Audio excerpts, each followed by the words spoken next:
In New York City, there's a lot of plastics. You'll see them because people are still using plastic bags and then there's still takeout containers. But we're trying to change behavior so that there will be less plastics. And that's what Skip the Stuff is for. So when you order food, it's not asking them to give you more stuff like utensils and then those ketchup packets if you don't need them. So less plastic going your way, less plastic in the ocean, less plastic in the neighborhood. Welcome to Ecophonia. If saving the planet sounds a little bit daunting, it is. I feel that way too, so I'm talking with experts across industries and across the country to really get to the root of how change is made in order to help you learn ways to make the world a better place. I'm here to investigate what really makes the biggest impact and to connect you with real people who already have their feet on the ground. For today's episode, I connected with an organization called Surfrider, a nonprofit with chapters all across the country dedicated to the protection and enjoyment of the world's oceans, waves, and beaches for all people through advocacy. I spoke with Moe Magali, the chair of the New York City chapter. I was actually able to attend one of their beach cleanups taking place in Rockaway Beach, New York. This is actually located really close to the JFK airport, so you can hear planes flying over the entire course of the interview. As one of the big purposes of this show is to lower the barrier to entry to advocacy by showing different paths as gateways, I started out by asking Moe how he got involved with Surfrider. So I'm Moe Magali. I'm the chair of the Surfrider NYC. I've been involved with Surfrider for over 10 years. I started out as a volunteer, joining up in beach cleanup like we're doing today, and then eventually got into an EC role leading the youth program, and about 4 years ago got elected chair. What drew you to Surfrider? I'm a surfer by training, so I like surfing and I like working with youth. So I thought that was a great combination of like advancing in environmental aspects in terms of like youth development.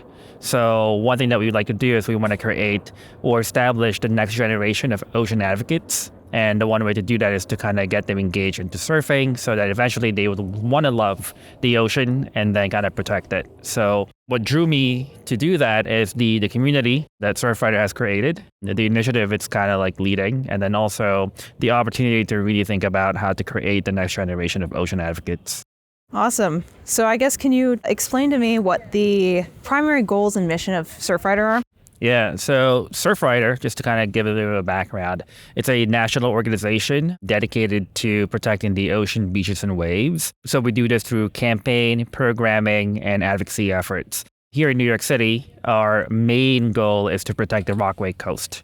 And then we do that through campaigns. We advance legislations to, mitigate plastic pollutions, improve ocean protection, and then to kind of create a better, coastline for New York City. On top of that, we also do programming. So programming to promote resilience and then also to mitigate plastics. So we do dune planting, ocean-friendly garden restaurants, and then some other initiatives around improving the coastlines. And then the last thing is advocacy. So we build community to advance legislations. We lobby to pass bills in the New York State and New York City laws. Awesome. So I'm going to want to ask some more in-depth questions about those. But for the moment, you guys collaborate with other environmental organizations, correct? Right. So can you just explain how you collaborate and what you guys do with other organizations? Yeah, so mostly for advocacy efforts. So we cannot push a legislation forward on our own. So it's better to build a coalition around it. So we partner with like-minded individuals and organizations that has the same passion that we do or alignment into the mission that we are trying to achieve. So in establishing those partnerships, we're able to generate a larger coalition of individuals that can really back the legislation forward so that there is an opportunity to kind of pass them. So like Skip the Stuff, it's a new legislation that we passed here in New York City. We were not able to push that alone. We had a consortium of organizations that are pushing legislations around plastic mitigation, and we got it done. Programming-wise, we do a lot of partnership with other people too, because we can't do it alone. It provides us an opportunity to kind of increase our resources in terms of money to actually do the work, and then also additional hands to actually do the work itself. So those are the ways that we kind of partner. How do you guys balance local activism with global initiatives or global environmental goals? Clearly, you're working at a local level, so how do you connect the dots between the two? So it's all about coastline protection, right? So I guess the bigger picture is everybody's trying to combat climate change and trying to figure out what's the best way to kind of do that. But I think if you want to go global, you want to start in your own neighborhood. So what we do is we start off by working on coastline communities and then also trying to advance legislations and programming. And hopefully all of our efforts here can be scalable on a national sense. And then also it could also be connected to a dot to be global. But I think the only way you can actually achieve something on a global level is to start in your neighborhood. Have you lived in New York City your entire life? Yeah. What sort of unique challenges do you see in NYC in relation to coastal preservation that you might not see on other coasts? There's a few things. In terms of like coastal development, New York City is very dense. So I guess one of our biggest challenges is that we are outgrowing the city in general, and our infrastructure is actually outgrowing it. So to make a kind of like a harmonious way to kind of meet the standards of climate change, and then also to make sure that we are protecting the coast, we have to kind of bridge those gaps. So I think the unique thing about New York City is that we like our coast, but what are the ways to make sure that we have beach lines and coastlines that are available for everyone, while also making sure that people are actually thriving in the community where they live?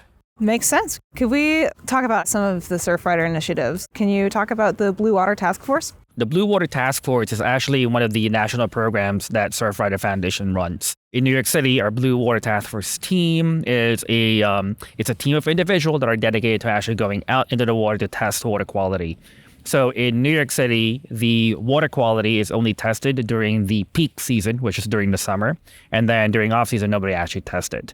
But everybody accesses the water throughout year round. So we want to make sure that, it's regularly tested in time. So we have a team of volunteers who go up on a weekly basis. They take a sample of the water and then they kind of examine if it's clean or not. And then whatever is the result of the testing, we kind of post it up so that we can but we can see if there are any, increases in the bacteria in the water, so that if it's high, then we can do something about it. Gotcha. So if you do have high amounts of bacteria, what do you then do with that information? So it's mostly for the public information. So what we do is we educate. So if there is an increase, then we will say, oh, the water during this time period was really dirty, and then it will clean itself up naturally. So it's just a matter of testing it again to make sure that, the bacteria level goes down. Gotcha. So you find that the levels are high, you want to distribute the information. How do you go about distributing that information so it gets to the people who need to know about it? Yeah, so we post them mostly on our Instagram page. So every test that we do, there's a little thing that kind of goes up and say, oh, this is the level. But there is a national database for Blue Water Task Force, and all the information are entered in there. So collectively, not just in New York City, we can all see where, there's an increase of bacteria in the water. So if there's a pattern along the coast, we can look at it from all the chapters. Looking at a different initiative, so your Ocean Friendly Restaurants program, what is it and what impact have you seen from it? Yeah, so Ocean Friendly Restaurant is working with restaurants to make them oceanly friendly. So what does that mean? So making sure that they don't use plastics and they don't contribute, or whatever they're making in their restaurants is not ending up at the beach. And it's also kind of like a way to kind of make them think about, the ocean and then their communities as they're, selling their foods. So typically people put it in a little container. They typically are, styrofoams or some kind of a plastic cup. So the ocean-friendly restaurant actually sets a standard of if you are an ocean-friendly restaurant, here are the things that you should follow. And what we do is we work with the restaurants to kind of make sure that they actually adhere to that standards. And then we have a team of individuals that kind of audits. So they do, secret shoppers and pop-ups, just kind of make sure that the restaurants are actually online. Because the restaurant gets a little, sign on their door that they're an ocean-friendly restaurant. So far, from the partnership that we had some restaurants that are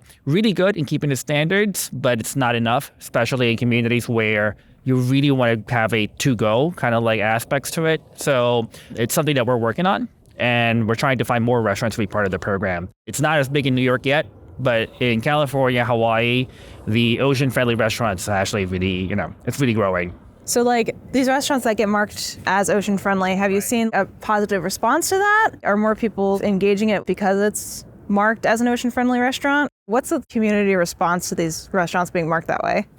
If they're an ocean friendly restaurant, they get the backing of Surfrider. And then we promote them. So most of our events will happen at that restaurant, or we will, make sure that they get elevated for the causes they're trying to do. On the community side, if you are someone who cares about the ocean and this is an ocean-friendly restaurant, I assume you would kind of go to them. And being ocean-friendly restaurant or being a ocean-friendly restaurant, they have some unique aspects to it because they really have to meet the standards. It's amazing how they're doing that. So there's a restaurant in Brooklyn that we're working with who is an ocean-friendly restaurant. They're a cafe. What they have is they have a clay pottery studio at the back.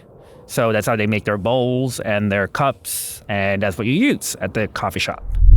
Another thing Surfrider is working on is the ocean-friendly gardens, which, like the ocean-friendly restaurants, is a collaborative initiative. It's something that we are really, pushing forward. It's one of the ways that we can actually mitigate coastal flooding or flooding in general. So right now we are identifying parcels of land here in the Rockaway, and we are building gardens. These gardens will help filter out some of the debris that are going to the water, and then also it kind of helps with the mitigation for coastal flooding. So far, we've been successful for it, and we just want to build out more. It's just a matter of finding the right partners so that we can identify parcels of land that we can kind of own over time, and then kind of build out these gardens. So do these partners find the parcels of land, or are you guys finding them, or is it together, or who finds them? Yeah, so it's together. So a lot of the lands here are owned by the city. So it's trying to figure out and navigating the bureaucracy of the city to kind of figure out how to kind of own it. So once we take control of the land, then we'll do our planting. That's one way to kind of do it. And then of course, there's the maintenance aspects of it, and that's going to be the second part.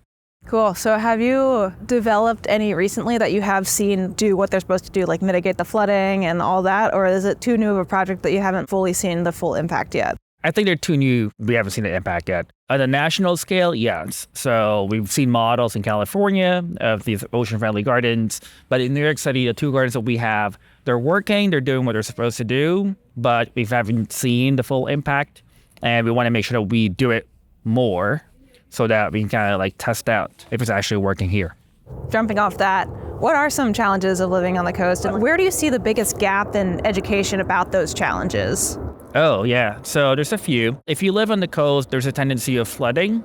And what are the causes of that flooding? It varies. So that's one thing that, that people should understand. And then the other thing is just water safety in general. So if you are located in coastline communities like Rockaways that have been impacted by Sandy, you want to make sure that you have the fundamentals of water safety, because if the water goes up, how can you, protect yourselves in the surge? So that's an educational component that needs to be bridged, especially in this community.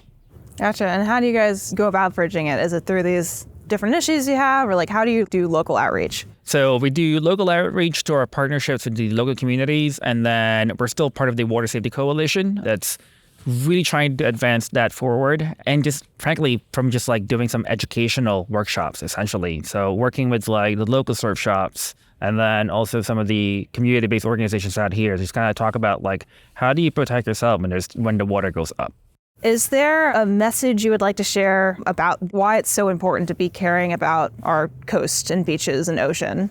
We've seen the impact of Sandy in terms of this community. We've seen the changes or the impact of climate change in New York City over time. And so I think the message here is that how can we make sure that we can continue to enjoy the coastline and the water we like to protect, and then also kind of keep going with our surfing, because that's the main thing. It's we want to make sure that we have access to good water and good waves so that we can continue to do what we love, which is to surf. But to be able to do that, you have to also think about the coastline and how to kind of protect it. So I think that's my main message. It's you can't have each one. You have to do both. Cool. What is the Rise Above Plastics campaign, and then how big is plastic pollution a problem in New York City? It's a campaign to really mitigate plastic pollution in New York City. So it's backed by multiple different initiatives. So Skip the Stuff is one of them. And then the other one is the plastic bag. So now we have tote bags instead of plastic bags. Those are the things that kind of came out of the Rise Above Plastics. In New York City, there's a lot of plastics. You'll see them because people are still using plastic bags, and then there's still takeout containers. We're trying to change behavior so that there will be less plastics. And that's what Skip the Stuff is for, right? So when you order food instead of asking them to give you more stuff like utensils and then those ketchup packets. If you don't need them, then it's most likely like an opt-in rather than an opt-out. So less plastic going your way, less plastic in the ocean, less plastic in the neighborhood. Can you talk to me about the Rockaway Youth Program and then how you're engaging young people in the coastal protection initiatives? Yeah, so the Rockaway Youth Program is something that we've done for quite a while now, and it's one of the things that actually grew at Surfrider. So the initiative is designed to connect with the young adults so that we can kind of cultivate an interest in surfing, so that over time they will be the folks that will be advocating for the ocean legislations and advocacy that we kind of, do. So we're not as active as we used to in terms of our youth programs, but what we've done is that we've actually, we partner with organizations that has, kids, and we try to educate them about initiatives and programming to, clean the oceans and then to advance coastal-friendly legislations. So that way, as they are learning how to surf and, increasing their knowledge about the water and then also being part of the community, then over time, they'll be the people who's going to be helping us push any agenda forward. Cool. So just, I guess in general, how does Surfrider measure the impact and success of your program? So you have all these different initiatives. How do you determine if they are working? Successful? Yeah, working. So our biggest impact is when we pass a bill or pass a campaign, or a campaign gets a successful pass. Because if we do that, then it means that we're moving something forward. What are some pieces of legislation you have been involved with, and how are you supporting them? There's a few things that we are trying to push right now. So one thing that we're trying to push is water station across New York City. So more water stations so that people are not buying plastic water bottles, encouraged to actually bring their own bottle and then making that available for everyone so that you can actually tap water on any park or any communities that you go to. So that's one thing that we're pushing right now. The other thing is Climate Change Superfund Act. So making sure that big companies pay for climate change mitigations. So that's one thing that we're trying to push. So hopefully the governor will sign that legislation forward by, I guess, early next year. So those are the things that we are trying to advance. It's really about trying to identify things that are directly related to the ocean or pieces of legislation that would improve coastal resilience over time. How more specifically do you engage with local policymakers? If you have this idea, this campaign you want to support, how do you actually go about executing that? So if we think of something, we create a coalition around it. So for instance, water safety is something that is important in New York City, especially in this neighborhood. So people who live by the Rockaway, by the ocean, folks in the Rockaway, a lot of them don't know how to swim, but there's an ocean right here. So you want to make sure that everybody has the fundamental of water safety, essentially. So what we do is we partner with organizations who have some kind of an idea around that particular content. And then we try to strategize around what would be a campaign would look like and what type of legislation would we want to advance. And then from there, we just do our lobbying efforts and advocacy efforts as much as we can. We go in front of, the representatives, local and also statewide, to kind of make sure that, our voices are being heard. We have lobby days. So we have our team and our members go up either in DC or go down to DC or go up to Albany to kind of talk about some of the issues that is concerning about in their neighborhoods, and then also to kind of push some of the legislation that we are trying to push forward. So those are the ways that we kind of work with local policymakers. On the research side of it, we partner with organizations who are, establishing research about like plastic pollutions and other aspects, because those are evidence that we can kind of bring in when we do our advocacy efforts. So as much as possible where we can contribute either our data, our mindset, or our ability to kind of create coalitions, that's how we kind of get ourselves forward so that we can advance our agenda to actually protect the coast and then also kind of meet with policymakers who are making those change. So if somebody wants to get involved with some of this lobbying stuff, how would they do it? Yeah, so very easy. So number one, just become a member of Surfrider. That's one thing. And then the lobby day, there are certain dates we have them. So we just kind of tell all of our members, if you're interested, make sure you have that day free. Hop on a bus, hop on a train, and then we'll take you up. How often do you have lobby days? I think we have it about twice a year. So during the height of the legislative session, so one for Albany, first quarter, and then same for like DC, so first and second quarter of the year. Gotcha. Have you yourself participated in these? Yeah. Can you talk about what it looked like when you were doing it? For the Albany Lobby Day, so we go with other organizations that we partner with, and then we talk to the elected officials that are within our community. One way that we can actually get those meetings is that if you have folks that lives in their districts. So that's how we kind of line up all those interviews. For the Lobby Day in DC, that's actually a national Surfrider effort. So all the chapters and the national office Surfrider go down to DC. And then same thing, we have a lineup of like representatives that we meet, and then we kind of go in and talk about some of the policies and issues that kind of face in our community locally so that, you know, it can spur some kind of an idea or legislation to kind of mitigate those or partnerships. Looking ahead, what are some upcoming projects or initiatives that Surfrider is working on or the NYC chapter is working on that you're excited about? Yeah, so climate change is something that we are really focusing on right now as much as possible. So anything that has to do with coastline protection, both in legislation, we're going to try to push that, and then also in actual hard and gray buildings, essentially. So making more, you know, ocean-friendly gardens, or trying to figure out how to kind of help the city kind of figure out some of the mitigation to not mitigation, but like to prevent coastline flooding are the things that we're kind of like pushing for right now. So in programming, that's one thing. And then on the other side, it's just making sure that the community is aware of like the challenges of living on the coast and what are some of the potential solutions that could happen and actually, you know, improving it, and how could they be involved in doing that process. I would like to thank Moe for taking the time to be interviewed, as well as Surfrider for all of the great work that they do. If you would like to connect with Surfrider, their information will be in the description. If you're on Spotify or YouTube, go ahead and drop a comment about what you found most enlightening about this conversation, and I will see all of you guys in the next episode.